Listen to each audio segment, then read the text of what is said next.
Good evening, everyone. Thank you for joining us for today's webinar, Living with Systemic Mastocytosis, organized by the Florida Society of Clinical Oncology.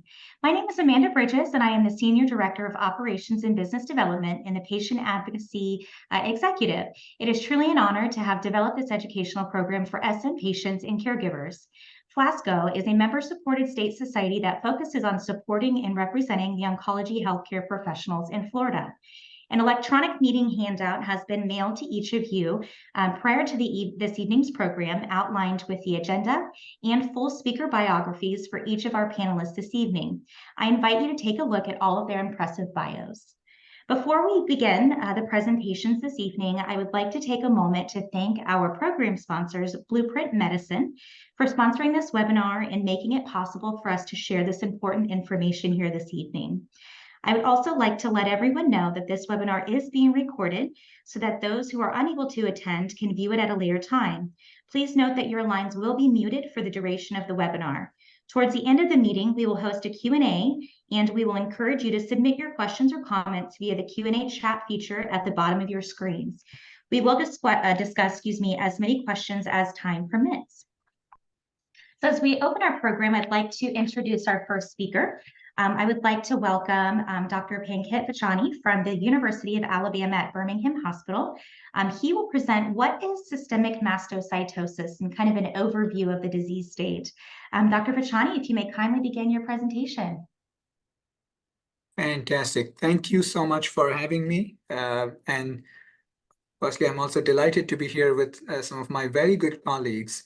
There's Dr. Hunter, we'll have Dr. Kuykendall, Dr. Safa as well. So I'm at UAB, University of Alabama, and I see patients with all kinds of leukemias, but also one of my areas of interest is myeloproliferative neoplasms and mastocytosis. So I think my topic is a bit broader to set this whole webinar into context, which is about mastocytosis. So let's first talk about mastocytosis in general. And I think no talk about mastocytosis can start without first discussing what mast cells are. Well, mast cells are actually the cells in our body. They're found in everyone. They are present in nearly every organ that we can think of. They are there in my skin. They are there in a normal person, a person with mastocytosis. These mast cells are there in liver, spleen, they are there inside the linings of your brains, etc. And the origin of mast cells is actually in the bone marrow. So much like all the other blood cells, they form from stem cells in the bone marrow. And what do they do in usual life or in normal situations? So these mast cells are the ones which are supposed to be part of our immune system and allergic reactions. So when we think about immunity and immune system, there are so many white blood cells that play a role, and mast cells too have a component in that. Now, when we take a step back once again and just focus and think of a mast cell, right? So mast cell has, if you want to picture this in your mind, almost many antennas on itself. And that antenna is trying to find a signal. When the signal hits the antenna, the mast cells become more in number, they become more activated, and when they become more activated, they release stuff that is inside of them. This is actually a normal thing for it to happen. This happens in us. That's why when, let's say, we get an allergen or sometimes something that irritates us, we cough or we sneeze, that's part of it. That's part of the normal body system. Now, the antenna that I'm referring to is something that we call as c-KIT or c-KIT protein, right? So, and we'll come back to the c-KIT stuff again. We talked about how these mast cells are in so many different organs. They do not usually circulate inside the blood, which is why when you get your blood counts, you don't see mast cells written on it, even though it's part of our blood forming system. So having mast cells in different organs, including skin, including the GI system, for example, in your stomach, in your colon, in your esophagus, that's actually a normal thing. They should be there. They are doing what they should be doing, which is being part of our immune system, part of our allergy system, which is what they do. Now, I did mention something that you may remember, that mast cells have a lot of stuff inside of them. They have what we call as mast cell mediators, meaning they have that there are lots of proteins, there are lots of chemicals inside of mast cells. And when mast cells release these proteins and chemicals, there could be various kinds of different symptoms and reactions. In a normal person, these reactions and things are well controlled because it only happens to a certain extent. Things don't go out of proportion. So if you have certain kinds of chemicals released, and let's say they affect the cardiovascular system, you can have a low blood pressure, fast heart rate, lightheadedness. Let's say if it's in the skin, you can have flushing, itching, you can have some hives. If it's in the digestive system, you can have diarrhea, abdominal pain, bloating, nausea, vomiting. If it's in the muscular system, you can have muscle aches, bone pain, osteopenia or osteoporosis, meaning thinning of the bones. People have complained that they've been suffering from neurologic issues like anxiety, depression, difficulty remembering things, migraines. So these are not, people aren't crazy. It's the mast cells that secrete chemicals which lead to these symptoms. From a systemic standpoint, people can lose weight, they can feel very tired.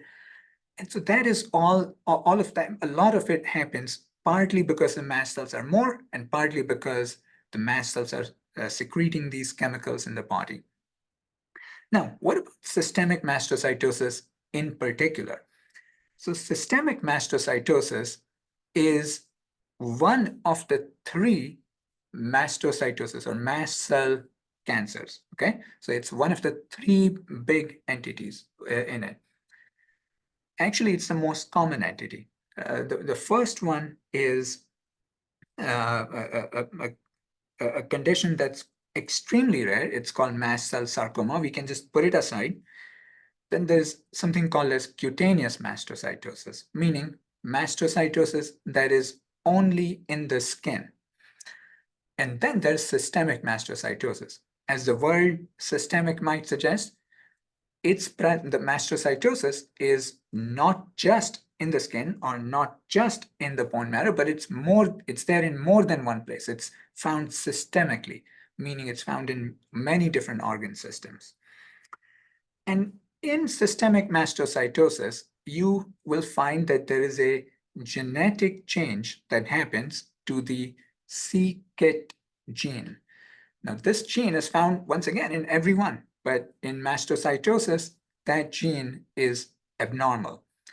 It's not one of those that we think of as hereditary mutations. That's not what it is, but a genetic change happens in an individual, and in those individuals, the mast cell starts becoming more, they start reacting more. So certain allergens which did nothing to that person before now become an issue. They trigger massive reactions, and those things are called as mast cell activators. So those could be allergens, those could be toxins. Let's say for some individuals, it could be drinking alcohol. For some, it could be heat. It could be cold, stress, anxiety, various chemicals. I don't know, perfumes. You can have some washing detergent related chemicals. It could be a variety of different things. And generally speaking, patients with mastocytosis tend to end up having more number of these triggers over time. So now, coming back to the topic of mastocytosis and c-KIT. So the c-KIT gene it's altered. There's a small change that happens in the gene. Now, when that happens, the most common one, as you may have already heard of or seen, is the genetic change that's called as the c-KIT D816V. We don't need to get into the nitty-gritty of this, but it's the most widely known and commonly found mutation of the c-KIT gene that is found in nearly 95 to 96% of mastocytosis cases. Even for the other ones, we think that most of them have a c-KIT gene, which is just happens to be a slightly different one. So the c-KIT gene is mutated, and therefore these patients are at risk for having a wide variety of symptoms. They are at risk for having more mast cells in the body. I'm sure if you are a mastocytosis patient or have seen someone, you may have seen lots of skin spots. So those skin spots are actually mast cells because of the genetic change, the c-KIT genetic change, right? So that happens. We have over time tested for various chemicals which are associated with mast cells. So the most commonly known chemical is tryptase. And that's the one that's most widely validated and the only really validated test that we use. Meaning, generally speaking, but not always, generally speaking, it increases with the amount of mast cell burden that one has in their system.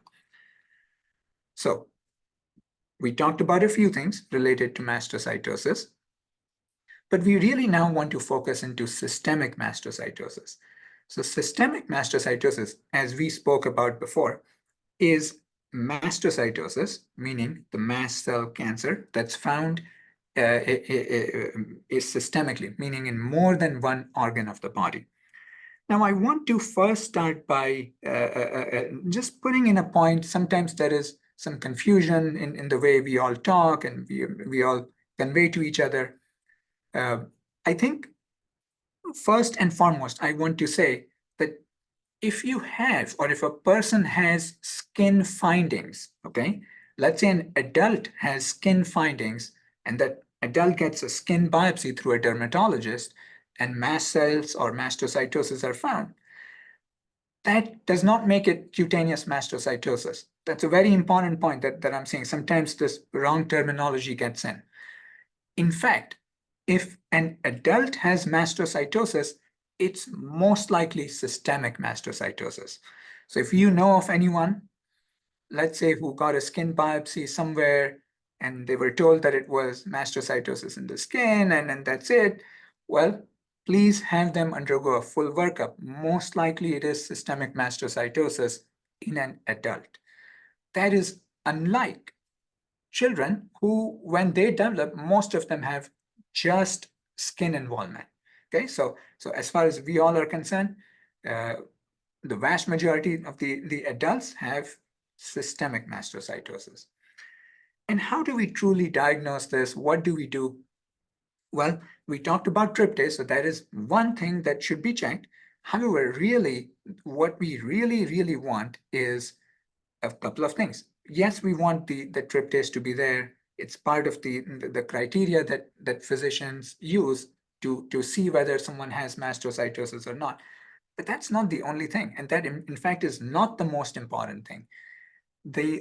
Some of the most important things are, one, a bone marrow biopsy.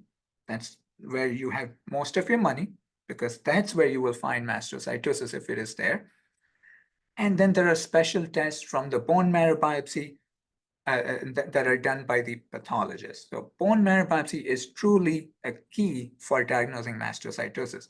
And remember, we also spoke about the c-KIT and genetic change. So we want to make sure that we are checking for the c-KIT genetic change using the right test. Occasionally, we see patients who don't get the right test. They get a test which is unlikely to find it because it's just not good enough or not sensitive enough. So you want to make sure that whatever test was obtained on the patient, you want to make sure that it was the right, highly sensitive test that should be used. So when we use that answer, whether the c-KIT genetic change is there or not, is very important for us to know. The bone marrow findings are very important for us to know. Yes, tryptase is important for us to know. And between all of those things, we usually can say, yes, this meets the diagnosis of systemic mastocytosis, or no, it doesn't meet, or it's somewhere in between. Maybe let's repeat a test down the line, maybe just follow it over time, or not. So very important to get bone marrow biopsy. Now, we talked about systemic mastocytosis, and I'm going to come back to that. The next question, once we know about systemic mastocytosis, is how bad is it? Is it good, bad, somewhere in between? Well, fortunately, most of the systemic mastocytosis cases are non-advanced systemic mastocytosis, or you may have heard of the more commonly used terminology, which captures most of the non-advanced, and that's the word indolent systemic mastocytosis. I really don't like the word indolent at all because it's indolent only in some ways, but for any individual patient, there is nothing indolent about it.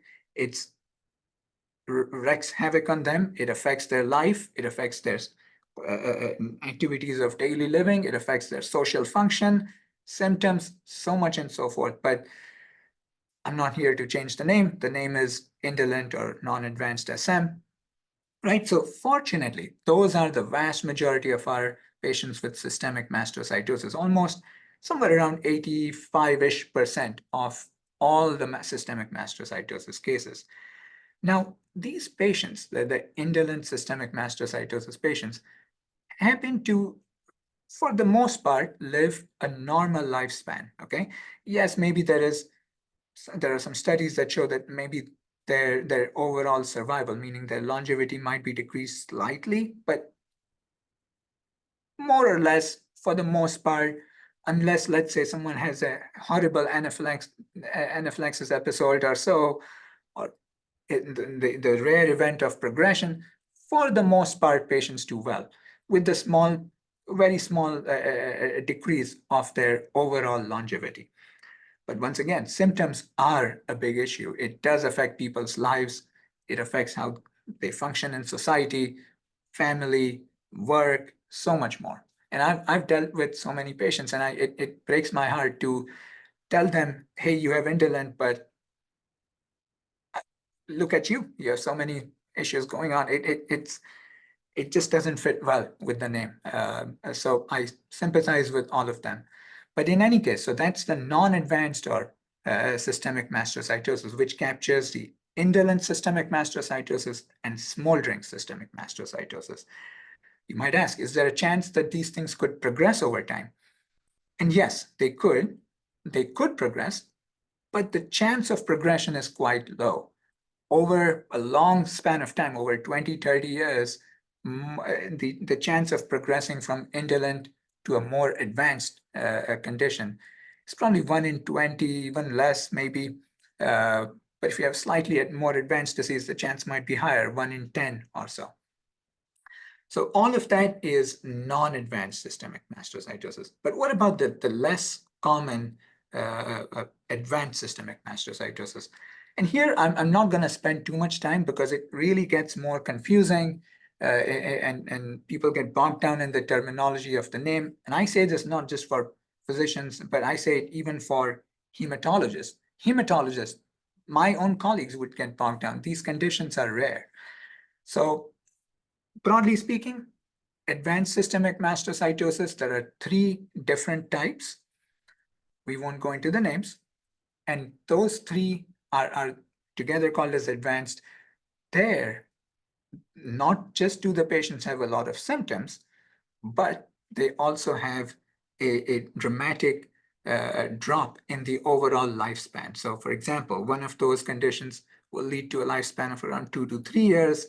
It's not just an issue of symptoms. Now you're really talking about treating and curing the patient using treatments and even sometimes stem cell transplants. So that's far more serious, but for the most part, 85 to 90% of patients are non-advanced systemic mastocytosis. Now, we have so far laid the land for systemic mastocytosis, but how do patients truly present and how many patients are we talking about? Well, if you go back by, let's say, 15, 20 years ago, or maybe even 5 years ago, people used to think that these conditions are so rare, we don't see it. Some of my colleagues, some of the people who refer patients to me have said, oh, I saw one case in the last 15 years. I've never seen this. But things are changing. We are now realizing with good testing, more awareness, we are realizing that these cases may be actually more common than we thought. They're still rare, but more common than we thought. We think, for example, that about 1 in 10,000 individuals have systemic mastocytosis. So that's not that uncommon. That, if you translate these numbers, around 35,000 people living in the United States with systemic mastocytosis. Not a trivial number. And as you probably got it from before, these patients are coming in with wide variety of symptoms, wide variety of presentations, but most commonly it's usually skin spots and also allergic reactions or anaphylaxis. So the most common way that patients present is either through a dermatologist's office who noticed that there are skin lesions, biopsies it, and sends to, let's say, an allergist or a hematologist for the previously mentioned bone marrow biopsy, or patients go to emergency room or their primary care physician's office or an allergist immunologist with lots of these allergy-related symptoms. And from there, the suspicion of mastocytosis is first discovered, tested for, and then referred to hematologist again for bone marrow biopsy. I think that the point that I'm trying to say here is that this is unlike many other things that we do in medicine. So if you just had, let's say, a heart issue, you would probably be getting treated and managed completely by a cardiologist. If you only had, let's say, diabetes, maybe a primary physician or an endocrinologist would treat you. But here we have a multidisciplinary approach, or at least there should be a multidisciplinary approach. I frequently, in patients with mastocytosis, have a co-management with an allergist immunologist and a dermatologist. And not all of us need to play a big role in every single patient. Sometimes it's just me. Sometimes it's mostly the dermatologist. But largely speaking, we co-manage these patients. So multidisciplinary approach is very important in this scenario. And I think I've taken up my time, but that is the lay of the land for systemic mastocytosis. And I think we'll hand this stage to the next speaker. Thank you so much, Dr. Vachani, for sharing that deep dive into systemic mastocytosis. That was very helpful. So our next speaker will discuss the strategies and treatments of symptom management. Please help me welcome Anthony Hunter from Emory University School of Medicine to provide our next presentation. Hey there, thank you for having me this evening. Great to be on this webinar with everybody. And much like Dr. Vachani, as well as Dr. Kirkendall, I am somewhat of a hematologist here at Emory in Atlanta, specialize in treating patients with myeloproliferative neoplasms as well as mastocytosis, and have been involved in a number of clinical trials and things here. So my task here is to talk about sort of strategies for treatment and in particular symptom management. And so I'll kind of, start off where Dr. Vachani left off, and that's with symptoms and sort of multidisciplinary approach. And so, symptoms can be really broad in patients with mastocytosis. And I think it was, Dr. Vachani's point about, indolent maybe not being the best name is very accurate, because a lot of patients can have a, really dramatic amount of symptoms that really do impact quality of life. And so that name can be a little bit misleading sometimes, but certainly there's a large variety of symptoms that we can see that can include a lot of skin symptoms, as have already been discussed. GI symptoms are quite common, things like acid reflux, cramping abdominal pain, nausea, diarrhea. And we can see a lot of allergic type reactions, certainly things like occasionally severely anaphylaxis, or even more, commonly sort of mild allergic type symptoms. We see a lot of sort of neurocognitive effects. You can see more anxiety and depression. We see sort of the classically described brain fog, so to speak, that patients, notice with mastocytosis, which is these sort of troubles with concentration, short-term memory, sometimes more of an irritable mood and things like that as well. Can see problems with flushing and low blood pressures, or sort of feeling dizzy and lightheaded. So really, it's a pretty broad array of sort of multiple different systems in the body that can be affected with sort of symptoms of this disease. Of course, in more aggressive forms of mastocytosis, we tend to see more organ damage, things with low blood counts from bone marrow involvement, true liver and spleen issues, and various other problems, but focusing more on sort of the symptoms that we see, and predominantly in indolent patients.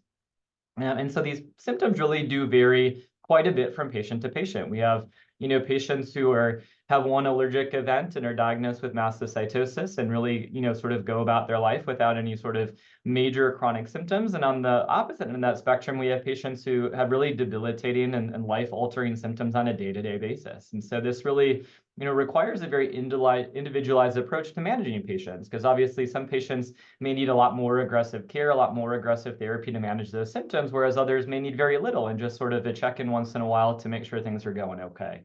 And as Dr. Bachani mentioned, that, sort of multidisciplinary care can really be key, especially depending on the number of symptoms and particular symptoms that a patient's experiencing. And I'll sort of highlight along that with specialized care, right? And that a lot of, physicians, as I'm sure a lot of the, patients in this webinar have experienced, is that there's a lot of folks out there who don't know a lot about these diseases, right? That includes many hematologists, many allergists who just don't have a lot of experience. And so I have many patients who have sort of bounced around, unfortunately, to a number of various doctors and various specialties until they were able to find someone who could really more effectively describe and manage their disease for them. And so that sort of specialized and multidisciplinary care, really can be key. Within these symptoms, another thing that we see is that, some patients really have persistent symptoms all the time, right? Sort of baseline symptoms that they suffer with from a day-to-day basis.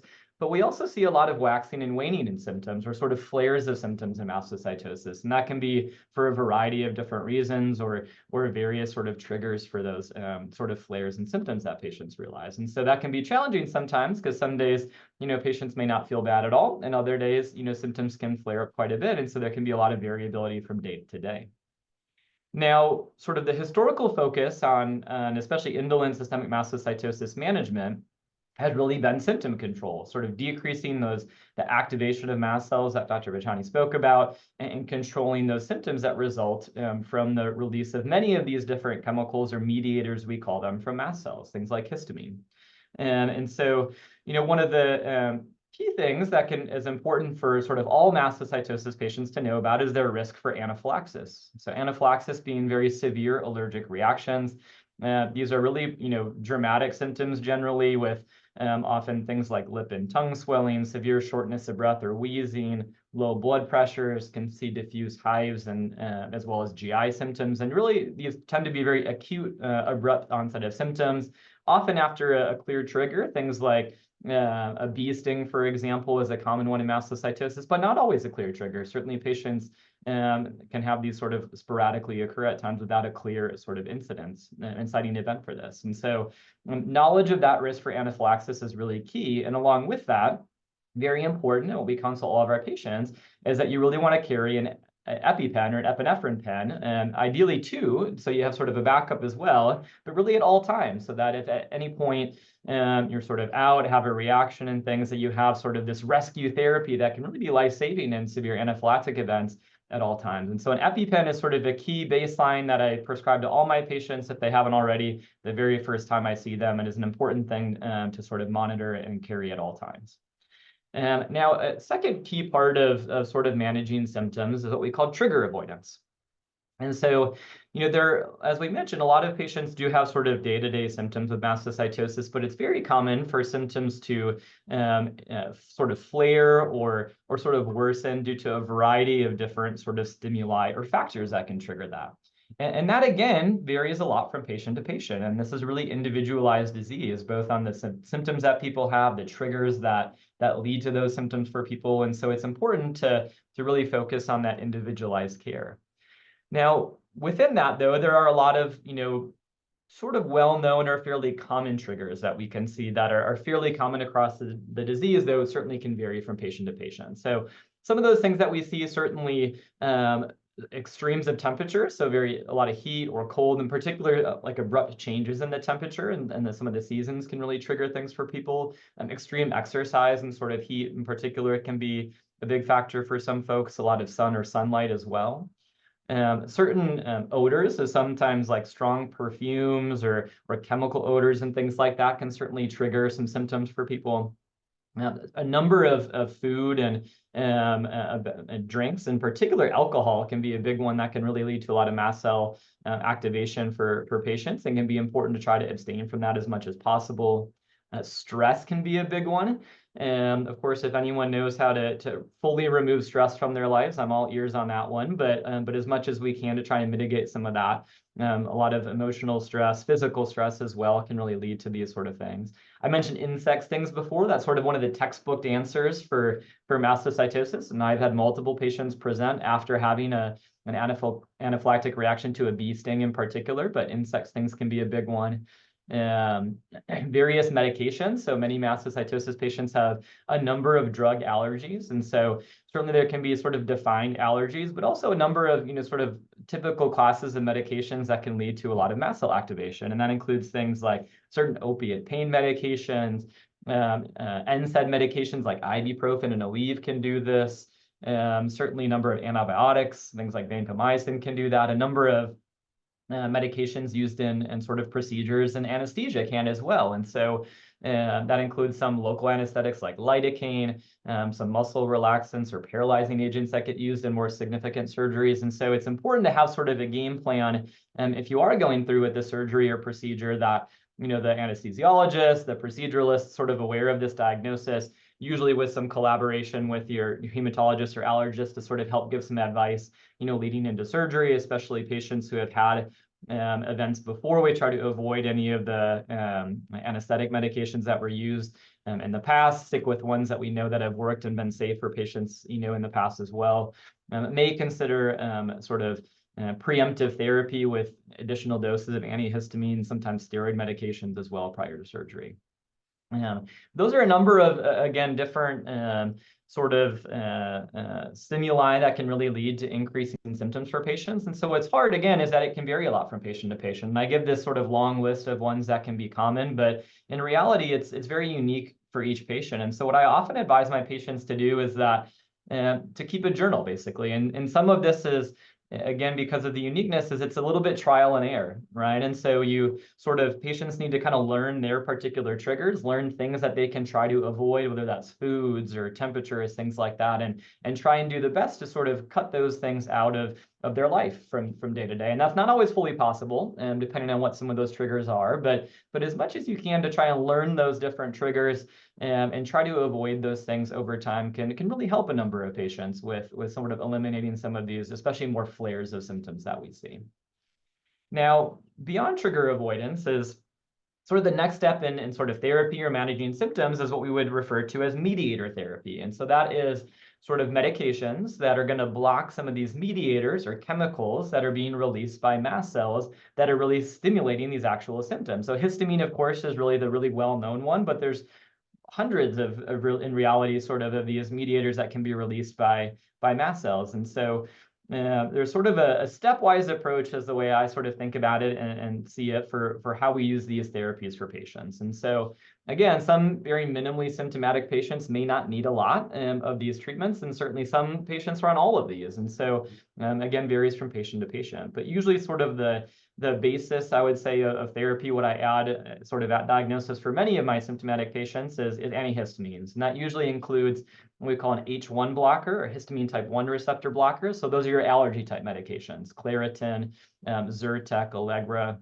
These can help with a number of symptoms, skin symptoms, some of the variety of different symptoms that we see associated with mastocytosis. And then second to that is what we call an H2 blocker, histamine type 2 receptor blocker. So those are basically acid blocking medications. The classic is famotidine or Pepcid. Again, all these are available generally over the counter. And that in particular is going to be more of a focus on the GI symptoms. So those histamine type 2 receptors are more active in the GI tract, the histamine type 1 receptor sort of elsewhere. And that will cover a variety and sort of most of the symptoms, at least potentially, for patients with mastocytosis.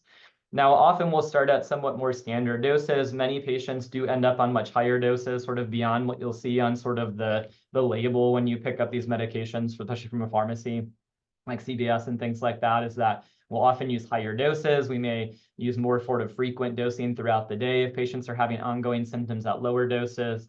Sometimes we may add sort of a second antihistamine or use one sort of as needed, something like Benadryl or hydroxyzine for when symptoms sort of flare, to use as sort of more of a rescue on top of sort of your basic H1 blocker type medications.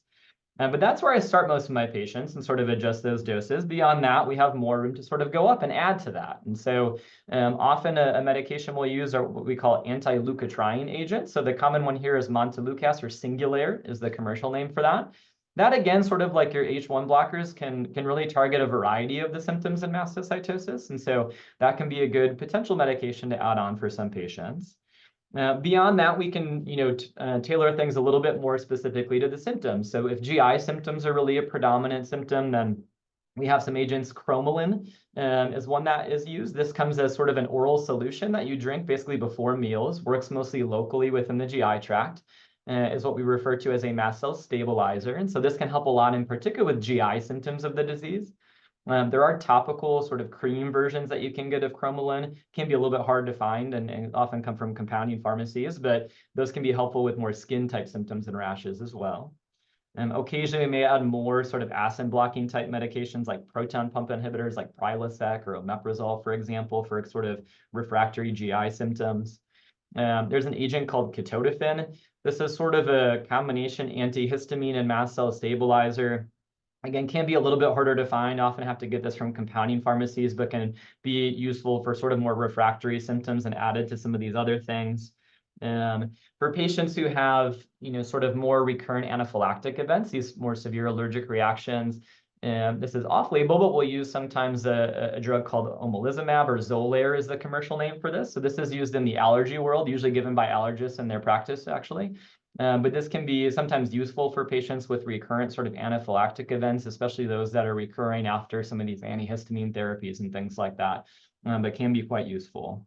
And then occasionally we use things like steroids, mostly again as sort of a rescue medication, not something that we want to continue long-term given the potential side effects of that, but can certainly be used in an acute setting, particularly for sort of more severe or acute reactions. Now, beyond that, it gets to sort of the new era, I'll say, of sort of mastocytosis therapy. And then so I'm going to leave that for the next session here with Dr. Kirkendall, so he actually has something to talk about. But a couple other things just to sort of mention is that, something to sort of make sure that's being monitored in patients with mastocytosis is osteoporosis. So we know that, sort of this thinning of the bones, osteoporosis, is something that we can see in patients commonly with mastocytosis. So I generally get a baseline bone density, or DEXA scan on all my patients to assess their sort of bone density at baseline around diagnosis. We'll sort of monitor that periodically throughout their disease, depending on sort of what their baseline looks like, maybe every 3 years or so for patients who it's pretty normal, more frequently, potentially, if we have more issues or have had fractures and things in the past from osteoporosis. For patients who do truly have osteoporosis, then we generally manage that just like osteoporosis in a patient without mastocytosis. And so often endocrinologists are the experts here, and will manage some of these therapies, but bisphosphonate medications like Zometa is a common one, and that can be given as a zoledronate, that is an injection being given very infrequently, but certainly important to sort of monitor and manage some of these additional complications like osteoporosis to make sure we're sort of keeping up with the disease and not running into any other additional sort of complications down the road. And I think with that, I'll go ahead and let Dr. Kirkendall take over from here with some of the more treatment options. So hopefully I left you some to talk about, Dr. Kirkendall. But... Thank you, Dr. Hunter, for that insightful presentation. We appreciate that. Our next speaker will discuss treatment options and new and emerging therapies, and also touch on the future of systemic mastocytosis. Please help me welcome Dr. Andrew Kirkendall from Moffitt Cancer Center here in Florida. Thanks so much. I was really hoping that Tony would just cover everything, and not then so fast. I was just going to come in at the end and help to moderate the question and answer session. But no, I appreciate that. So great talks. I came in for the last half of Dr. Vachani's as well as saw Tony's, and I think we've covered a lot about really a complicated and complex disease, and glad to see so many attendees. And I think, mastocytosis is one of those. I was just having this discussion with a patient today. I think it's a tough diagnosis and disease when you're a patient, because you go to try to read about it and you feel like some of the information that's available is relevant, but not all of it necessarily is relevant to you as a specific patient.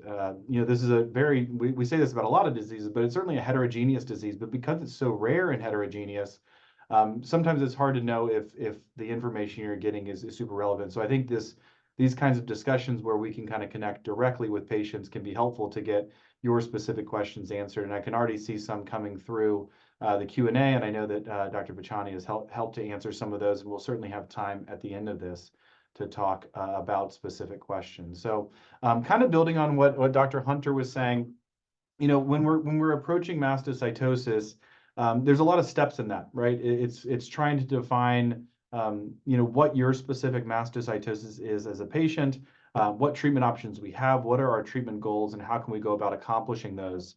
In many ways, we're thinking about prevention. We're trying to prevent reactions and symptoms from occurring. We're trying to prevent fractures in the case of osteopenia or osteoporosis. And at the same time, we're thinking about management of symptoms and treating organ damage. So I think it depends. It's very different on a patient by patient basis. And Dr. Hunter talked a little bit as far as the targeting of avoiding triggers, which is, I think, often easier said than done. But when those triggers are identified, and it's helpful to obviously avoid those. The need for EpiPens, the need for antihistamines, different antihistamines that can target different symptoms, leukotriene inhibitors, mast cell stabilizers, in addition to supportive therapies to target bone weakening and items such as that. I think one of the things that goes without saying is this is often managed by a village. As hematologists, we focus on a lot of different, and for Dr. Hunter and Dr. Vachani and myself, we treat myeloproliferative neoplasms. So these diseases where the body has a mutation that overproduces these cells, and we're used to giving therapies that target those cells, those blood cells and hematopoietic cells, to provide clinical benefit for patients. Using antihistamines and these other therapies are something that often is something that allergists and immunologists have a lot more experience in. So many times we're relying on their expertise as well. We're managing this in conjunction with them. I know in my particular practice, we're very commonly referring patients to make sure that they have a specialist in the allergy realm who's following them as well, and someone that we work closely with, so we can have discussions as far as what do we think is going to be the best approach for these patients. And I'll touch on some therapies coming down the pipeline, but also with us today. But I think we're entering a new era where the lines between allergists and hematologists are becoming blurred as far as who's responsible for treating. I think in the past, we had allergists that managed most of the indolent systemic mastocytosis and all the allergic related symptoms, and hematologists would often get involved when patients were diagnosed with advanced stages of the disease, and in which case they may provide cytoreductive therapy, sometimes chemotherapy in some senses, or they may look at additional aspects of the disease that they could treat with different therapies. And so I'll start to focus just on how we approach advanced systemic mastocytosis. And as Dr. Vachani mentioned, this is the minority of patients. Probably 80% or so of patients with systemic mastocytosis are typically diagnosed with indolent systemic mastocytosis. And we'll come back to that. But then 20% are diagnosed with advanced systemic mastocytosis. And advanced systemic mastocytosis comprises three disease entities. One is called mast cell leukemia, a very rare disease, defined by a high degree of circulating mast cells, or mast cells that are evident within the bone marrow aspirate. We also have aggressive systemic mastocytosis. This is a disease that's marked by a high mast cell burden as well as organ dysfunction, the so-called C finding, which just means that the mast cells are not only being overproduced and infiltrating organs, they're causing those organs to not function well. And typically these C findings we talk about identify organ dysfunction. So these could be LFT abnormalities, ascites, pleural effusion, meaning fluid that's accumulating in the abdomen or around the lung due to dysfunction, due to the infiltration of mast cells, liver enzymes or the LFTs. This could be an inflammation of the liver so that you're actually having leakage of some of these lab liver enzymes that are showing that there's damage to the liver that's ongoing. This could be weight loss due to inability to absorb nutrients because of GI or gastrointestinal involvement of mast cells, leading to low albumin levels and dysfunction there. So these are very severe kind of states that patients are in when they're diagnosed with advanced SM that has a C finding. And then actually the most common form of advanced SM is systemic mastocytosis with an associated hematologic neoplasm. So in addition to mastocytosis, you have some other blood disease or blood disorder. Most commonly, we're seeing things like myelodysplastic syndrome or chronic myelomonocytic leukemia, sometimes myeloproliferative neoplasms as well. So now you have two different diagnoses that are both existing in the bone marrow, involving maybe different cells, but makes this a more complex disease. And how we go about treating these is certainly on a patient-by-patient basis. Historically, we used chemotherapy-based approaches. We said, okay, hey, there's organ dysfunction from too many mast cells. We need to reduce the amount of offending agents, these mast cells, and so we gave something called cladribine. This was given quite frequently. So it causes a lot of cytopenias and low blood counts, but effectively would wipe out some of these mast cells. And hopefully you'd have kind of normal recovery of the bone marrow, and while these mast cells could be eliminated. But I think we're moving past that era, and we're now entering an era where often what we're using for advanced forms of mastocytosis are kind of targeted small molecule therapies that are aimed at this KIT mutation, which is the offending mutation that drives the vast majority of patients that have systemic mastocytosis. The first KIT inhibitor that was approved was a drug called midostaurin.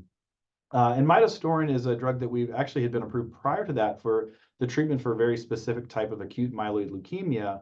But we knew that in addition to some of these other targets that had been relevant, it also inhibits a protein called KIT, right? And so midostaurin was studied in a phase 2 study. So everyone got the medication in the study and basically looked at mast cell responses or mastocytosis-related responses, and showed that a good proportion of patients were having an improvement in their mast cell burden and some of the symptoms they were having with this disease. And because there were a few other therapies that actually gained approval based upon this phase 2 study.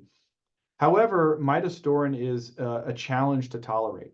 It has a lot of different targets and also has a lot of different side effects. And so predominantly the one side effect that's challenging is gastrointestinal side effects, so diarrhea, nausea, vomiting, that are frequently seen with midostaurin. And the dose of midostaurin that we use is about double the dose that we use in acute myeloid leukemia, which can make tolerability quite a challenge. And so while this was approved and has been utilized, very quickly, I think we've favored other agents that have been approved since then that have a bit of a cleaner toxicity profile and a little more specificity towards the KIT mutation.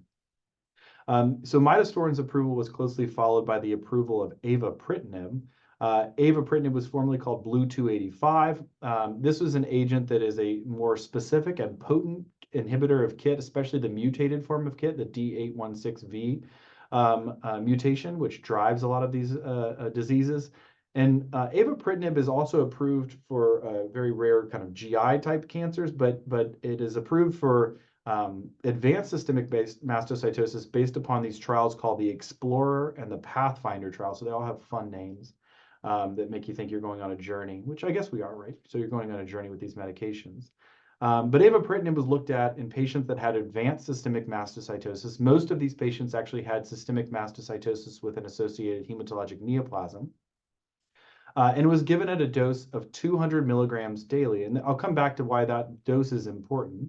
But it was given at a dose of 200 milligrams daily. And the trial looked at the improvement of patients' mastocytosis related symptoms, that organ dysfunction symptoms. So things like blood count improvement or improvement of liver enzymes that were elevated, resolution of fluid around the abdomen due to liver dysfunction, things like ascites or pleural effusions, the ability to reduce spleen size.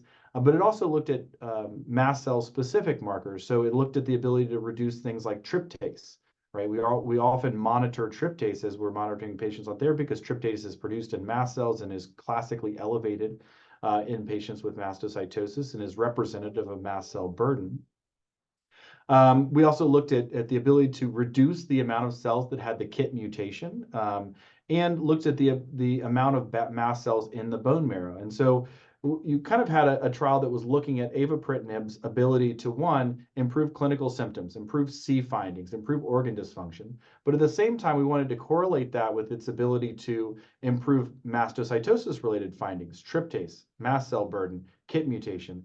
And together, when we see both of those, we're able to make the correlation that the way in which organ dysfunction is improving is due to on-target impact of avapritinib targeting that KIT mutation and exerting its impact on mast cell burden. And ultimately, the Pathfinder was a positive study. It's published now that showed the ability of avapritinib to really, in a way that we hadn't seen before, potently inhibit the mast cells, reduce the KIT allele fraction, reduce tryptase levels, normalize bone marrows or normalize mast cell burden in the bone marrow, and lead to clinical responses. And so that ultimately got approved a few years ago for the treatment of advanced SM and has very quickly become kind of the standard of care for patients with advanced SM who require treatment. Now, from a side effect profile, I think that we know that this is a potent agent that's very helpful for the mast cell burden. But from a side effect profile, there are some concerns and challenges with avapritinib. And specifically, I would say the most common side effects we worry about, we can see some lowering of blood counts, and so we have to keep an eye on that. We can see some gastrointestinal side effects, so we have to keep an eye on that. Not nearly as severe as what we see with midostaurin. I think the most common side effect we see is swelling or edema, so periorbital or peripheral edema, swelling around the eyes, lower extremities. This can be quite marked, although it can be managed with, if needed, diuretics. It can also be managed with dose reduction, which is what we've been using most frequently. We're holding the dose, allowing some of this edema to improve, and then lowering the dose to get a better handle on this. I think the most concerning side effects that have raised some red flags with patients when talking about this is this very, very minor concern for intracranial hemorrhage. So while rare, anytime you talk about bleeding or in and around the brain or in the head, that's going to raise some red flags. I think that's not something that anyone wants as a risk factor. And this was something that was looked at, and I do try to reassure patients because it's not something that we've seen once we've selected patients to remove those patients that we think would be the highest risk. So we certainly are worried about patients using this in patients that have low platelets. And so we don't recommend using avapritinib in patients that have less than 50,000 platelets. So we need to make sure that their platelet counts are higher than that to use this safely. And then we also believe that there's a dose relationship here as well. And so higher doses, upwards of 300 milligrams, 200, 300, that's where this was seen more commonly. And so it's something that we have to keep an eye on. And it's worth noting that on the clinical trials, these intracranial hemorrhages were not often seen in symptomatic patients. These were patients that were getting regular scans of their head to see if these were showing up, and these were noticed incidentally in the vast majority of cases. But again, the rate of intracranial hemorrhage is really less than 2%, and in the appropriate patients, it's probably less than 1%.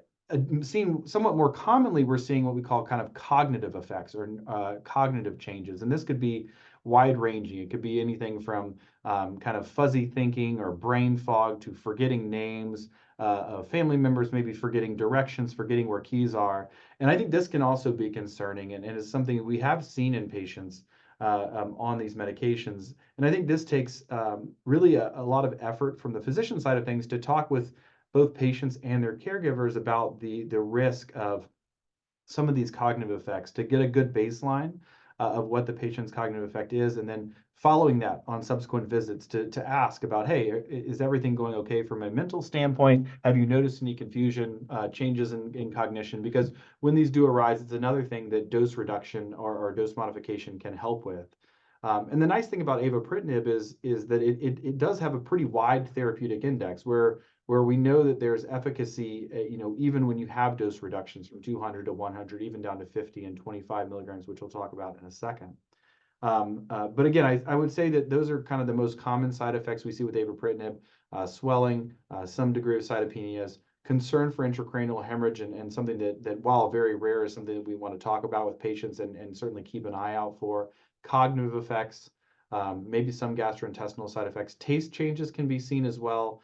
We've noticed that. and then hair color changes, which is really an odd, doesn't necessarily cause any significant pain or change, but it can be something that's quite noticeable where we see hair color changes as well. So avapritinib has kind of rapidly become the standard of care for this. I think the one thing to mention or the one challenge we run into is in patients that have systemic mastocytosis with an associated hematologic neoplasm, some other blood cancer or blood disease that's going on. We often have to make the decision whether or not we should be targeting the mastocytosis component to the disease or whether or not we should be targeting the associated hematologic neoplasm. And many times, the associated hematologic neoplasm may be the more, problematic aspect of the disease, and so we may favor treating that, treating the, acute leukemia or the myelodysplastic syndrome or the chronic myelomonocytic leukemia may be more important and more pressing than treating the mastocytosis. What we don't really know right now is whether or not we can do both at the same time. We don't have a lot of literature as of yet on whether or not we can treat use avapritinib in combination with agents that we would use to treat alternative. And certainly we're developing clinical trials to try to answer that question of whether or not these can be used in combination. So avapritinib is kind of is definitely the standard of care, I would say, or has emerged to be probably the most commonly used agent for advanced SM. But given some of these side effects, I do think there is certainly interest in developing new agents and in this space that may be able to minimize some of these side effects. And the two agents I would certainly keep an eye out for, which are being developed within the mastocytosis space, are an agent called bezuclastinib and an agent called elenestinib. These are both KIT inhibitors. They're both potent KIT inhibitors. However, I think the excitement regarding these two agents is while they seem to have the same potency that we see with avapritinib, or at least on the same level, they may be able to minimize some of the side effects that we've seen with avapritinib, may be able to avoid some of the cognitive side effects, may be able to avoid some of the risk of intracranial hemorrhage, and perhaps have an improved tolerability profile there. So I think those are the agents that we certainly need to keep an eye on that are in active development, even late stage development there. So now I'll go back to talking a little bit about treatment options and how those are emerging into indolent systemic mastocytosis. So I think the thought when avapritinib was approved for advanced systemic mastocytosis was, okay, well, this is clearly a very potent agent that's hitting its target, getting responses, reducing mast cell parameters, and really leading to meaningful change for these patients. But this is the minority of patients. We know that most patients have indolent systemic mastocytosis, and this isn't an option for them. This is only approved for advanced disease. And I think that while some, and I think that Dr. Vachani also mentioned he doesn't like the idea of the word of indolent, and I agree. I mean, I think it's not reflective of the burden of the disease for many patients. And so I think that it was a very common aspect to think, well, what can we use this for indolent? And if so, how can we do that? Is targeting the KIT mutation something that could provide purely symptomatic benefit for these patients that we believe have an otherwise good and favorable prognosis in terms of life expectancy? Is this something that we can think about from a quality of life perspective? And so that's what led to the development of avapritinib in indolent systemic mastocytosis. And this was assessed in a trial called the Pioneer trial, again, now published in NEJM Evidence, or New England Journal of Medicine Evidence.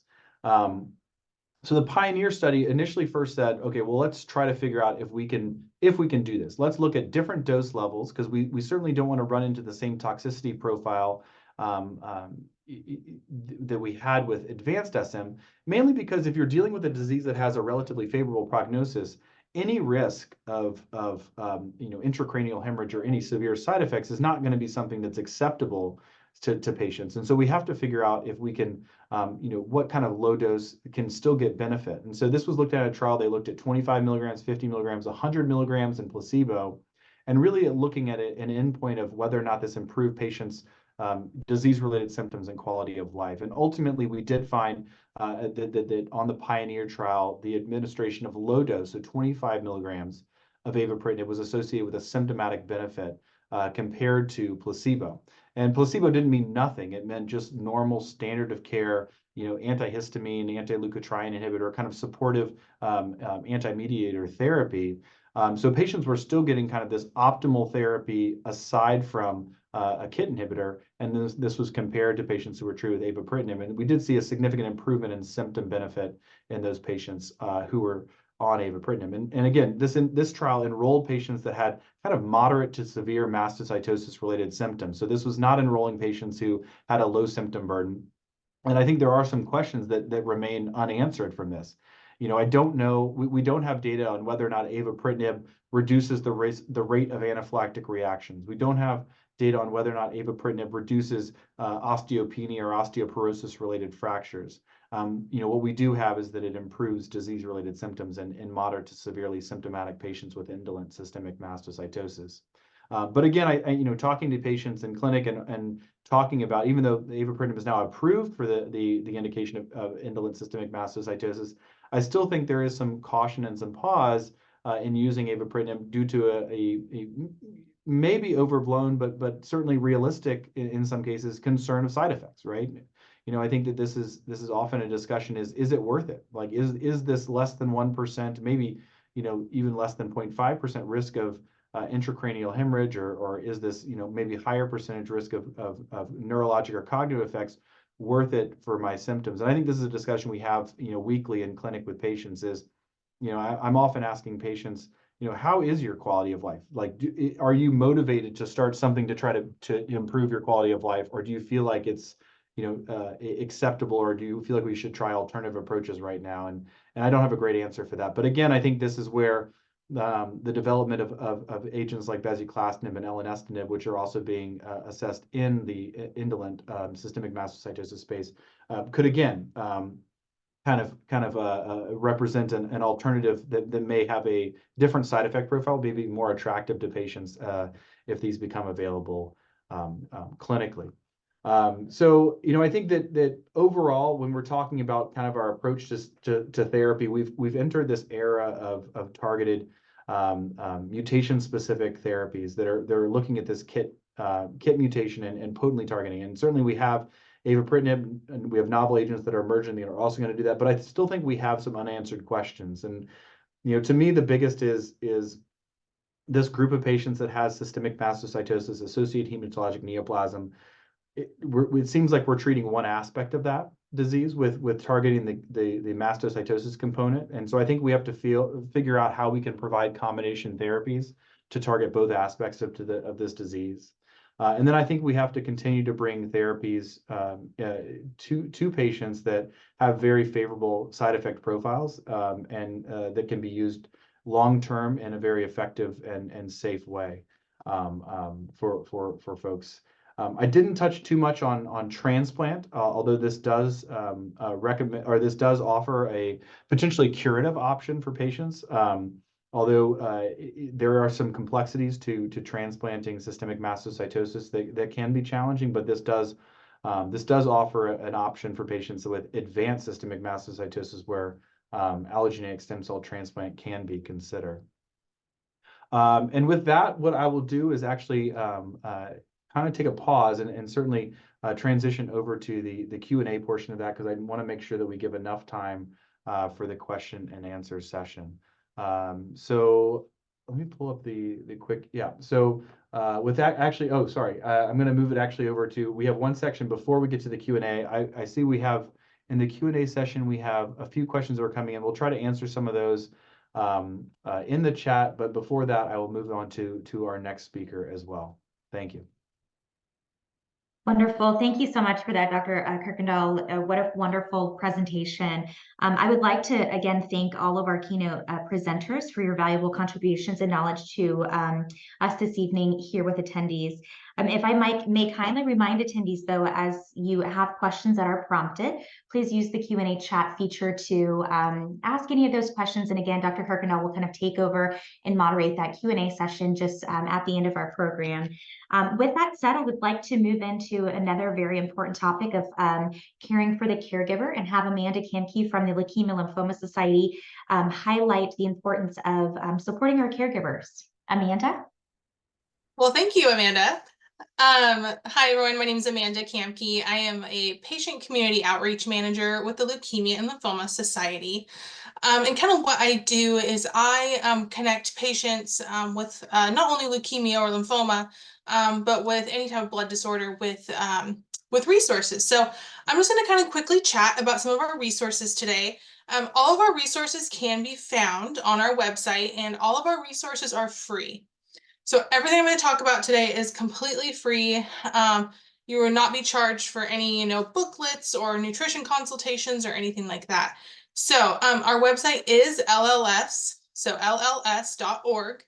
And you can access all the resources I'm about to talk about on our website. And of course, if you ever need help navigating our website, because we do have lots of resources and lots of things on our website, I'm always happy to help you do so. So let's talk about some of the support options that we have for our caregivers.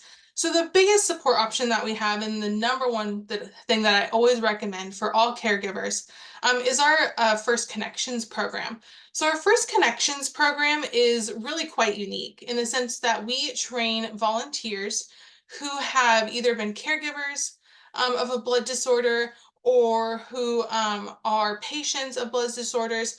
So we're able to match you with somebody who has gone through an extremely similar situation to what you're going through. Sometimes we're able to get an exact match. Sometimes we are able to get pretty close. So for example, if we have maybe a wife of a patient, they can go to our website and request a First Connection match, and we can try and connect you with another wife of a patient, and that's just an example. Or maybe if you're a parent of a patient, we will provide you a match that you can really talk to somebody who has been through the experience, who has gone through what you've gone through, and provide that peer support, because that peer support is just really so important.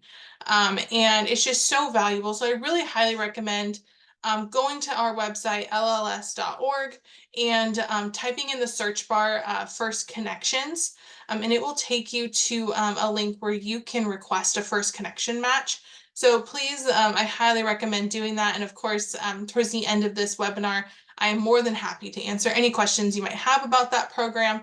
But that would be my number one recommendation for all those caregivers out there, because you have a lot on your shoulders, and we really want to support you through this journey.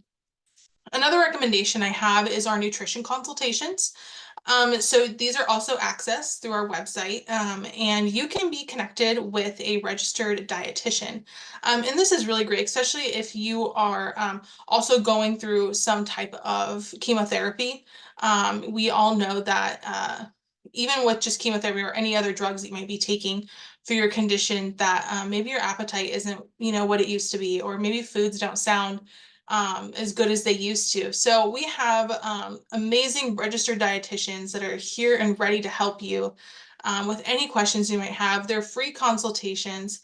We also have nutrition handbooks. So if that's something that you're interested in, again, you can go to our website and you can order for free nutrition handbooks to be delivered directly to your door. And if maybe you're not comfortable with ordering it directly from our website, I am always happy to order it for you and make sure it gets delivered right to your door. Another thing that we have is we have booklets that are disease specific.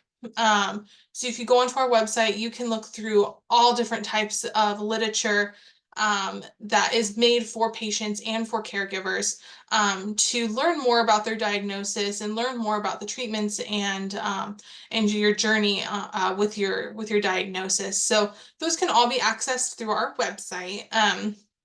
We also have what's called a caregiver workbook. So this can be purchased, well, not purchased, it's completely free. This can be requested through our website, and it is just a really great resource, very comprehensive of all the different support that not only LLS has, but other support resources that you can reach out to in that care book. It is really great, especially if you're new in your diagnosis and you're new in your journey.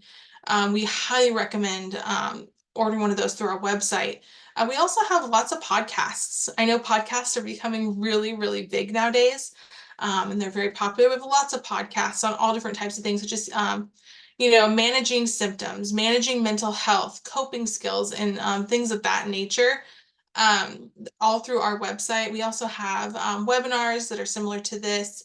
We have more like virtual education, if that's something that you're interested in. But also, if you are just maybe curious about your diagnosis or curious about maybe more specific things that you can get connected with and more resources that you can access through LLS, I would highly recommend calling our Information Resource Center. And our Information Resource Center is fantastic. They are all certified oncology social workers and nurses. So they are so incredible at their job. We love them. They are just such a wealth of knowledge. So if there's maybe something really specific and you're not seeing it on the website, and maybe you contact me and you're like, well, Amanda's not quite sure, I would call our Information Resource Center. I'm about to give you that number. And that number is 1-800-955-4572. And I know it's a 1-800 number, so some people are not quite sure about calling that, but I highly recommend. They are very, very qualified nurses and social workers that are there to help you and to help you through your journey and really connect you with maybe those specific resources. If it's something that LLS maybe doesn't have, we can absolutely make sure you get connected to the right person to help you through that journey. So that is what LLS has to offer for all of our, not only our caregivers, but our patients. If you are wanting extras information, or you want to reach out to me and talk more about the resources, all the free resources that we have here at LLS, please feel free to reach out to me. I'm sure that Amanda can share my information. And we're always here to help you, and we're always here to be a part of your journey and help you get through this. Wonderful. Thank you so much for that information, Amanda. Very helpful for patients and their caregivers. Our final keynote speaker this evening will discuss patient advocacy, additional support and resources as it relates to systemic mastocytosis. Please help me welcome Jessica Frazier with the Mast Cell Disease Society. Thanks, Amanda. I'm so excited to be with you all today. My name is Jessica Frazier. I'm the Executive Director of the Mast Cell Disease Society. We are a patient advocacy organization that is dedicated to supporting patients and their families who are affected by mast cell diseases, including systemic mastocytosis and all its variants, but also cutaneous mastocytosis, mast cell activation syndrome, and hereditary alpha tryptosemia. So I'm going to keep it focused on systemic mastocytosis today because that's what we're here to talk about. We have a wealth of patient resources that are specific to systemic mastocytosis, resources, guides. We have a very robust webinar library. We have about 18 support groups that meet each month. Now, some of them are general adult groups, but we also do have specific systemic mastocytosis groups that meet. And then we have a nurse email line. We have registered nurses that have been trained in mast cell disorders who answer questions usually within 72 hours. They largely just share resources and sort of refer to physicians. We have we do a tele-echo doctor training session. And so we, have doctors attend this echo session for 6 to 8 weeks. And then if they do most of those sessions and present a case to patients, then we recommend them on our website. So if you're looking for a doctor who is either at a center of excellence or a reference center and is an expert, but also maybe has had some additional training in mast cell disorders, you can find that on our website. And I think that is most of what I want to talk about, but I also want to take the opportunity just to share that we are having a patient and caregiver conference for the first time since 2019 in person, but also virtual, so it will be hybrid. But the in-person component is taking place in Indianapolis, Indiana on July 13th through the 15th of this year. So we would love to have you there, either in person or virtually. And if you have not signed up on our website for our newsletter, please do that, or follow us on Facebook, Instagram, X, or formerly Twitter. all the places, LinkedIn, and stay tuned because registration is coming really soon and there will be early bird discounts, but it's shaping up to be a very exciting conference for patients and caregivers. Our website is TMS for a cure, FOR, not the number 4, but TMS4acure.org. Wonderful. Thank you so much for that, Jessica. And I will be happy to include in a follow-up email both of those links and resources so patients can access that post-program. So we'll now move on to our Q&A portion of the agenda. Please be sure to submit your final questions if you have those, and I will turn this back over to Dr. Kirkendall as he will moderate this portion of the program and, of course, assign questions. And I just want to give a disclaimer that we will try our absolute best to get through as many of these questions as time permits. I will also follow up in our post email, the Q&A questions that have already been answered through our experts will also be provided in our post email. So I have the opportunity to provide you that information if for some reason we can't get to all those questions that were already answered in the chat today. So Dr. Kirkendall, take us away. All right, sounds good. Well, I can see that everyone's been feverishly answering these questions in the Q&A. So thank you so much for that. I do want to highlight a couple of the answers we got in case some of the folks that are on weren't able to see all of our typed answers. But I think, one of the questions that Dr. Vachani answered earlier on, which is any understanding of why and how the c-KIT gene mutates. I think this is a classic question across a lot of the diseases we treat is why did this happen? Like, why are these genes mutating? And I don't think we have a really, great answer necessarily why this happens other than it happens. And I think that in general, my understanding, I'm happy to hear Dr. Hunter Vachani's thoughts on this as well, is that, cells turn over a lot and make a lot of mistakes. Some mutations provide an advantage to that cell, some don't. I think the one study we've as a community in myeloproliferative neoplasms have referenced a lot recently is Jyoti Nangalia's study that looked at patients that had JAK2 mutations and found that those mutations were happening quite early in life. Maybe between years 1 and 9, the first cell had the first mutation. And when you talk to folks that understand stem cell dynamics and turnover, that's not surprising because that's when there is the most kind of stem cell turnover, the most opportunities to make a mistake. So then if we say, well, acquiring these mutations may be quite common, occurs quite early in life, I think the bigger question is why did these mutations turn into disease in some patients and not into disease in others? And that's where we think about a lot of probably patient-specific factors, susceptible genomes, things you're born with, exposures to things that we don't understand. It starts to become a much more complicated question as to why these things happen. And so I think like many of our things that we deal with is the more we understand, the more questions we have and the less we understand it. And so I think that was, not a satisfying answer to this by any means, but unfortunately, we understand the gene that's mutated in many of these cases. We just don't understand necessarily the why, the how, and why it happens to some patients and not the other. Let's see, highlighting some questions are out there. So I guess I'll throw this to Dr. Vachani. So do we know now? I mean, we talked about, we're not really sure what caused the initial KIT mutation, but do we have an understanding of what causes systemic mastocytosis to progress?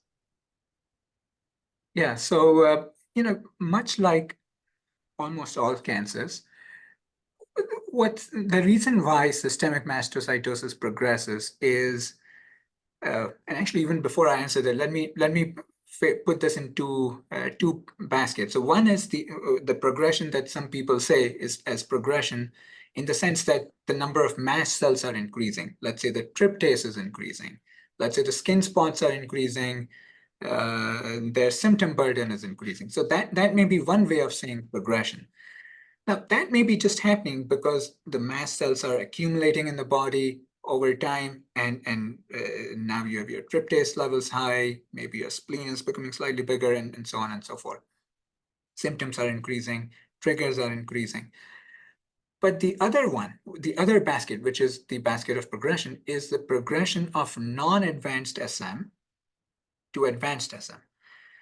And generally speaking, what we think happens over there is that, like many other situations, there are more genetic mutations than happen. Okay, so it's now we are talking about genetic mutations, not just in the c-KIT gene that we have been talking about, but even in some other genes that are commonly found to be mutated in various blood conditions, cancers. So when that happens, there is a chance for progression, and we see that happen in many patients. Also, the c-KIT genetic mutation in itself increases in the amount. So these are the two big baskets in which people progress. Yeah, I mean, I agree with you. I think that, I think we can almost think about, some of the data that came out from the Pathfinder study too, was that in patients treated with avapritinib, when there was disease progression, oftentimes it wasn't the mast cell portion of the disease that was progressing, right? It was commonly that associated hematologic neoplasm that was progressing. And so, I think that frequently we have to think about mastocytosis. What do we mean by progression, right? In ISM, we might mean progression to smoldering systemic mastocytosis. Oftentimes, those are the patients that have a high burden of KIT mutation at the beginning. In advanced SM, it may be worsening of these kind of end organ dysfunction, and that could be due to the associated hematologic neoplasm, or it could be due to a higher clonal burden of the mastocytosis. So yeah, I think certainly it's something that can mean different things to different patients. So I'll pose one now to Dr. Hunter. So the question was, do you see, how would you look at the incidence of cutaneous involvement when thinking about indolent systemic mastocytosis versus more advanced forms of the disease? Yeah, that's a great question. So, as sort of Dr. Bachani mentioned as well, is that, cutaneous disease is very common in indolent disease. And so, it's something that in adults, while there is cutaneous only disease, that's largely seen in children. And anyone with skin disease as an adult generally will have systemic disease. And so we do see it pretty broadly in indolent disease. There is a new category of sort of within our classification system for mastocytosis called bone marrow mastocytosis, which is to sort of isolate out the more indolent patients who don't have skin rash, because a large percentage certainly do. We can certainly see advanced skin, involvement in things in aggressive, SM patients and things as well, but often, honestly, not quite as much as we do in indolent. And, even some of the symptoms and things that we, sort of attribute to mast cell release and things, sometimes in my experience, we don't necessarily see quite as much of in aggressive patients, where we're often dealing with sort of a host of different issues that have been sort of referred to as these C findings, right? Low blood counts from some bone marrow infiltration and sort of the bone marrow function being taken over, skeletal or sort of bone lesions, liver and spleen involvement. And so sometimes those, sort of more dramatic factors tend to sort of take the forefront in these aggressive patients. And sometimes these, other symptoms may not be quite as dramatic, but certainly can be present as well. And a lot of these mast cell release symptoms can still be seen, and certainly can still see a skin rash, but maybe not quite to the degree that we see in indolent patients. Yeah, I completely agree there with Tony. So Tony, I'm going to come back to you on a question you answered in the chat actually already, which I think may be relevant. So someone wrote in and said that they have indolent systemic mastocytosis with very mild symptoms. At what point should some of the newer drugs be considered? So at what point would you consider avapritinib? Yeah, it's a great question, and I think one that probably you'll get different answers from different people in the community, I think, right now, and to some degree is a little bit of a moving target, right? We've only had avapritinib approved in indolent disease for about 9 months now, so it's sort of new that we have. I think most of us here were involved in clinical trials and things as well, and have had these agents available, but largely sort of just recently that we've had these more broadly available to indolent patients. I think I sort of mentioned in the symptom management sort of discussion is that I sort of take a stepwise approach, right? And sort of a tailored approach based on symptom levels. And so some patients that I have, take 1 Claritin a day and they feel perfectly fine. That patient doesn't need something like avapritinib, in my opinion, right? And that, we're managing them with pretty benign medications that are controlling their disease. And so, the way these agents, avapritinib and ongoing clinical trials generally require patients to be moderately to severely symptomatic, and that's usually defined by sort of specific symptom questionnaires that patients fill out in these trials, and also that they have that level of symptoms on at least 2 therapies already. And so this is patients who are sort of not responding very well to our usual symptomatic therapies. and sort of need, more treatment options, need better sort of control of their disease, and really can impact quality of life. And so, absolutely they can be effective and for these really highly symptomatic patients. But as Dr. Kirkendall mentioned, they don't come without potential for side effects, right? And these are newer medications that, to some degree we're still learning about. And so I don't think they're at a place where we should really consider them sort of broadly for everybody, right? They're not, as we know, of a cure for the disease. We don't know yet sort of the long-term benefit for things like, will they decrease the risk of disease progression, which is inherently fairly low for most indolent patients. We don't know the long-term effects on truly, do they decrease anaphylactic events? Do they improve bone health over time, right? That requires a lot more patients treated, a lot longer follow-up to learn some of those things. And as we see, if we prove some of those things, right, if we prove more sort of broad disease benefits with some of these agents in indolent patients, then at some point that bar may come down a little bit, right, for where we sort of think about initiating therapies like this. But for right now, I definitely think about it sort of more analogous to these trials. Patients who are on some of these therapies not getting, enough benefit is impacting their quality of life. And so it makes sense to sort of take on sort of a new therapy like avapritinib, and at least some risk that comes with it, although it is often well tolerated at these lower doses that we use in indolent patients. But that's generally my sort of thinking about things. Andrew and Tony, if I can just add to it. All points great by Tony, and I have the same approach, which is that if the symptom burden is moderate to severe, meaning not well controlled on the treatments that we do otherwise, and let's say the symptom burden is still moderate to severe, avapritinib would be a good drug in that setting. But I do want to add a couple of points just to keep in mind. For one, the approval of avapritinib does not state that you have to have moderate to severe symptoms. So that is much broader. So just so our patients know, it states it's approved for patients adult patients with indolent systemic mastocytosis where platelets are more than 50,000. And I say this because yes, we do these clinical trials with moderate and severe symptomatology, but you might be now asking, how do we check for these, right? So who is to decide what's moderate, what's severe? So when the clinical trials were done, these were quantified. These symptoms across 11, 12 domains different symptoms were quantified. Many of our colleagues, for a variety of reasons, we don't always sit down to do these, but for patients and caregivers who are listening over here, if you can, please have a diary, quantify your symptoms if you can. And there's a form that you can find the same questions for. And if you bring that to your physicians and notice, I think they will realize the symptom burden.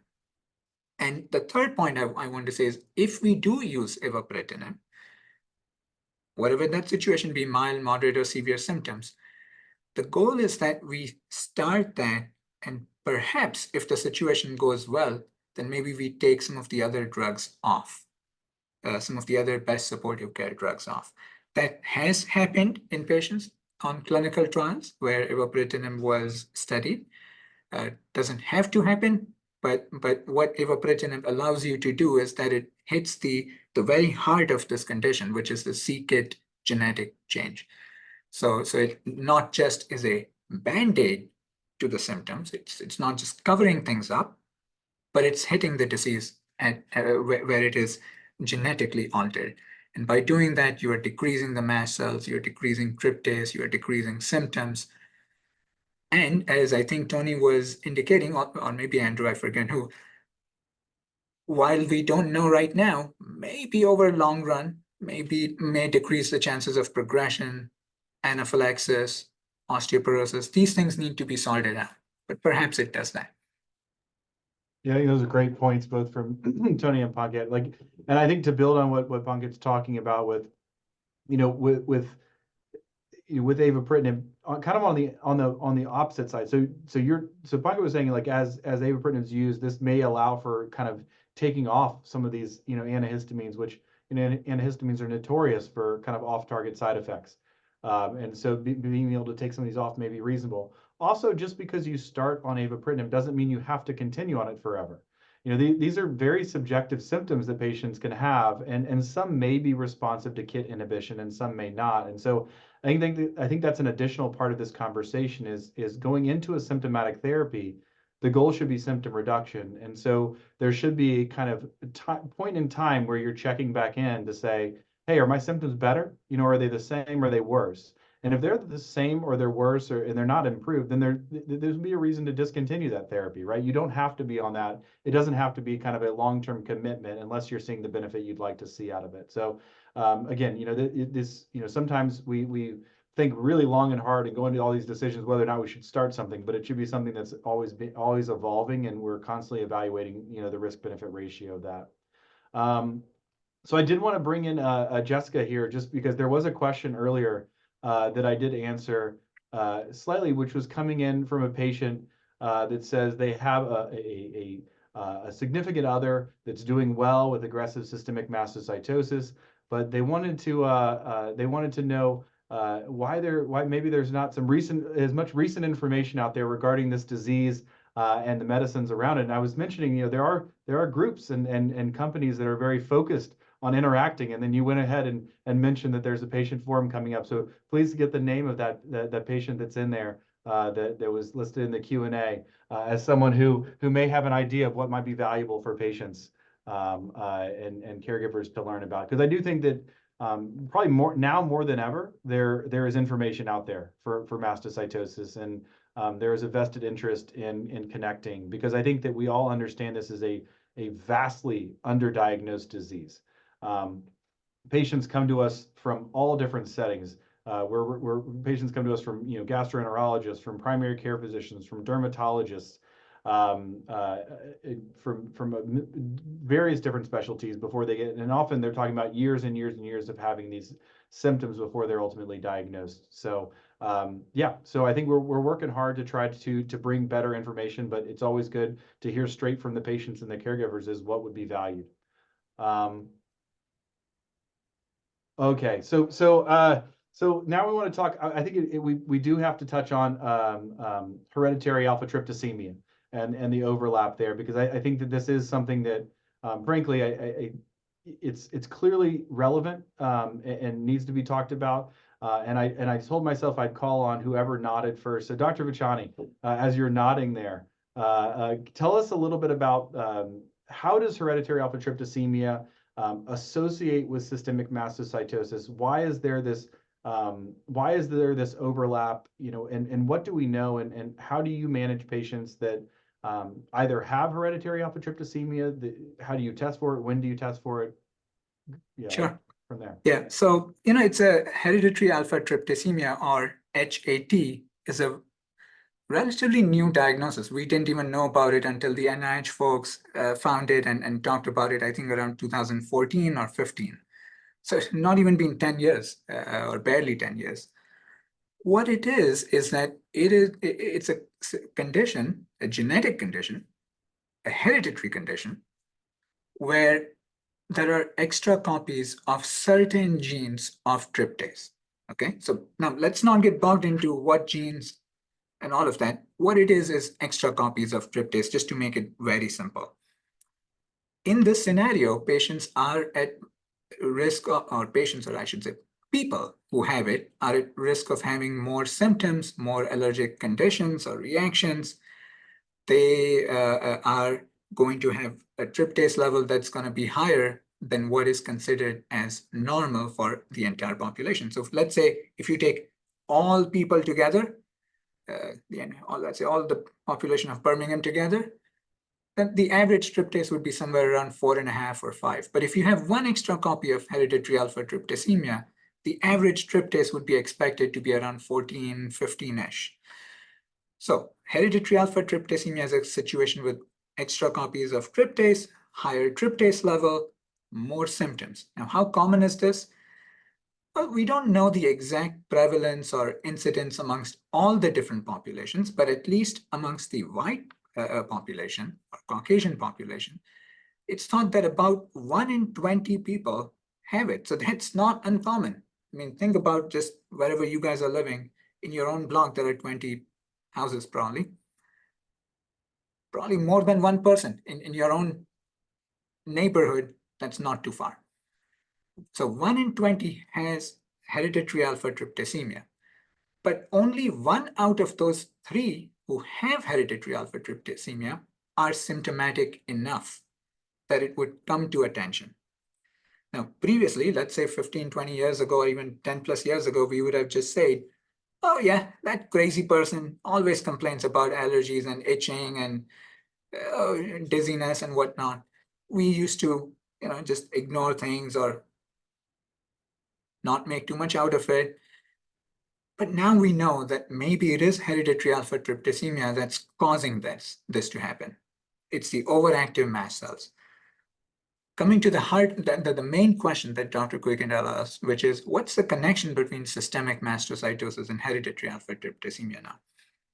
Well, if you have systemic mastocytosis, the chances that you also have hereditary alpha-tryptalemia is not 1 in 20, it's actually 1 in 5. So all of a sudden, a much higher chance. Why? Why is there this connection? Why is hereditary alpha-tryptalemia so much more common in patients with systemic mastocytosis? Well, first, we don't fully understand, but perhaps if I had to hypothesize, I would say that, as it is, systemic mastocytosis patients are at increased risk of having allergic reactions, symptoms, etc. Hereditary alpha-tryptalemia also does that. You add both of them together, that's going to be more presentations to the healthcare system and a faster likelihood of being found of having both the conditions. I mean, that's what we know. We don't have an established link. How does it change our management today? So let's say if you have hereditary alpha-tryptalemia, there is no direct treatment for hereditary alpha-tryptalemia, okay? So what we do is we send our patients to allergist immunologists who are fantastic at managing the symptoms that happen in mast cell disorders, not just hereditary alpha-tryptalemia, but any mast cell disorder. So that's the kind of symptom-based therapy that Tony and even Andrew were talking about. If you have systemic mastocytosis and hereditary alpha-tryptalemia, one pertinent point to keep in the back of your mind is that you might see that the tryptase is coming down from, I don't know, 100, 200, and now you are on, let's say, avapritinib, and it's coming down, coming down, coming down. That other patient who you saw and talked with on Facebook said that his or her tryptase level became completely normal. Well, that may not happen in a patient who also has hereditary alpha-tryptalemia. So that tryptase level might be slightly higher at baseline, and that's okay. We know why it is the case. So those are the big high-level points that I wanted to say. Andrew, Tony?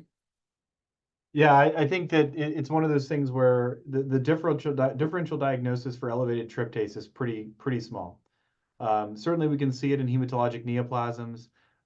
Systemic mastocytosis is it was thought to be, it's almost pathognomonic for overproduction of mast cells, but turns out that some of these patients don't have a KIT mutation. They don't have clonal proliferation of their mast cells, and they may have an elevated tryptase level that's due to having an extra copy of these tryptase genes that leads to it. And it can be a symptomatic diagnosis, right? Just having extra copies of this tryptase can lead to a variety of symptoms that can be problematic, but probably aren't sensitive to KIT inhibition because the tryptase is elevated for different reasons. There's a paucity, a complete lack of treatments for hereditary alpha-tryptalemia. It's completely supportive at this point in time. And I do think that that's something that will have to change over the next decade, but this is a relatively new diagnosis. Right now, it's treated supportively, depending on the symptoms. Certainly, there's an association with hereditary alpha-tryptalemia with Ehlers-Danlos syndrome and Pott's disease, orthostatic hypotension, very problematic and symptomatic situations. And each of those specific symptoms may have a specialist that can help out. And so it's kind of an all hands on deck approach for treating patients with some of these variety of symptoms. But it's also something that we often test for in patients that come to us with elevated tryptase who don't have a KIT mutation. We're often sending out genetic testing to see whether or not they have extra copies of the tryptase gene, which would explain that elevation. But again, as Pankit mentioned, they're not mutually exclusive. You can have both. So just because someone's diagnosed with hereditary alpha-tryptalemia doesn't mean they don't have mastocytosis and vice versa. I did want to answer a question that's coming in from Tim mentioning his wife suffering from GI symptoms associated with mast cell activation syndrome. I don't have any experience using mTOR inhibitors for this. I'm not sure if Tony or Pankit, you guys have experience. There was actually another question that came up too about mTOR inhibitors that I had answered in the sort of chat. I mean, I think there's maybe some basic, clinical data. I'm not aware of much as far as the clinical data for this, and sort of what I had referred to in my chat as well is that, mTOR has a lot of different activities or features of what it does in the body. So we do use mTOR inhibitors in some other cancers and things like that. They tend to not be the most tolerable medications in the world. So with a number, including of some GI and mouth ulcers and things like that we see in, for example, breast cancer, where some of these agents are used. And so not something that I would necessarily be super excited about from a strictly mTOR inhibition sort of for that. I mean, you bring up sort of bezuclastinib and sort of, I think Dr. Vachani and I are both involved in some of the clinical trials with this agent. And so it's, the idea is sort of a second generation of avapritinib, right? Sort of, overcoming hopefully some of the CNS penetration, some of the toxicity that we may see with avapritinib, much like elenestinib, sort of the second generation of avapritinib as well from Blueprint. And so, all of these, what's hard is all of these tyrosine kinase inhibitors, as they're called, they don't ever just target one tyrosine kinase, right? There's many of these in the body. And so they do have some, what we call off-target effects that can cause some of the side effects, maybe benefit in some cases too. But I guess that's my answer for that one for you. Yeah, the other thing I'd mention is for GI symptoms, for GI mastocytosis symptoms, I think we've had some success in conjunction with our gastroenterologist in trying poorly absorbed steroids, things like budesonide, that can be helpful in alleviating some of these gastrointestinal symptoms.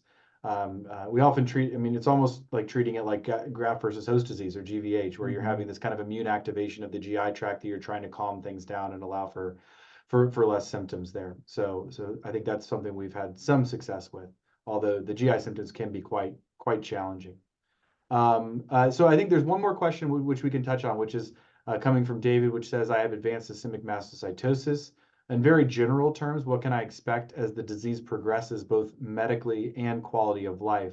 We talked a little bit about this, Dr. Vachani, right, with talking about how the disease progresses. And I think that here we have the information, this is advanced systemic mastocytosis, but again, that could mean systemic mastocytosis with an associated hematologic neoplasm. This could mean aggressive systemic mastocytosis, and I think progression can mean different things. Any thoughts there, Dr. Vachani? Yeah, you're very, very right, Andrew. And I think my first question, I don't think I'll be able to, I'm not sure if David can answer very quickly, but it depends on what the advanced systemic mastocytosis is. Is it mast cell leukemia? Is it, as what Dr. Kuykendall was suggesting, mastocytosis with associated hematologic neoplasm? Is it aggressive SM? Because your overall lifespan, your overall progression rate, those things are very different between these three subcategories. With aggressive SM, it's much better compared to the other two. Now, if I didn't know the answer, and if I had to just make some general points and comments, I would say that if and when this condition would progress, you would notice that your blood counts would change. Some of your blood counts may drop, some might increase potentially. It's also possible that when this condition progresses, let's say as what Dr. Kuykendall was suggesting, that if you develop or gain new genetic conditions or mutations in the associated hematologic neoplasm, this is getting a little bit complicated, but if you progress on the other blood cancer component, you may have a progression that could be very rapid. You could go from feeling and doing completely fine today to in a month having a condition that would be called as aggressive or acute leukemia. That could happen. The other ways of progressing would be, let's say the spleen increases in size, the liver increases in size, the lymph nodes in the body increase in size. Other ways of progressing, because of what we already spoke about, which means more mast cells, which could be in any organ. Let's say there could be weight loss because your GI system is not able to absorb as many nutrients as before because of mast cells. Weight loss, as we spoke about, or fluid buildup inside the tummy, that could happen. So again, a wide variety of ways in which things could progress. again, I don't know how old David is or not, or what the other issues are or not are. But if there is a patient with advanced systemic mastocytosis who doesn't have too many comorbidities and happens to be, let's say, young, and we can debate what young is, but generally speaking, from our standpoint, 75 and less. But please also keep in mind that transplant should be part of the equation right now. Wonderful. Well, with that, I think we have made it through all of the questions successfully. So very nice. And it looks like we are right on time to close out this session. So I will turn it back over to our co-host Amanda to see if there's any other additional things that we should touch on before closing this program.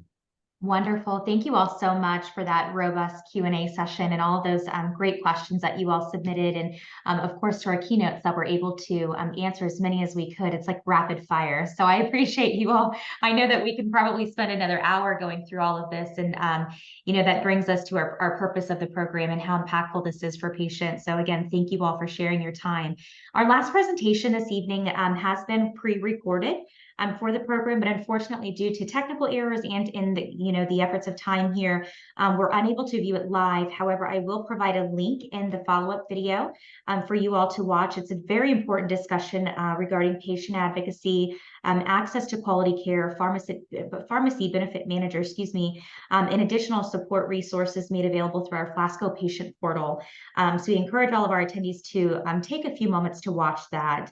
I would like to again thank our panelists for presenting this evening with us and leaving us with very meaningful information. I would also like to once again thank Blueprint Medicines for sponsoring this program and making this possible for our patients.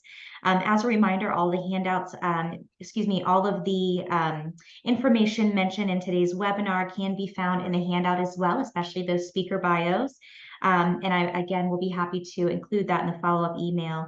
Additionally, this webinar, has been recorded. So if you missed anything and want to hear it again, it will be made available on our FLASCO website soon. And again, I appreciate you all for participating this evening, and that will conclude our meeting. Have a great night, everyone.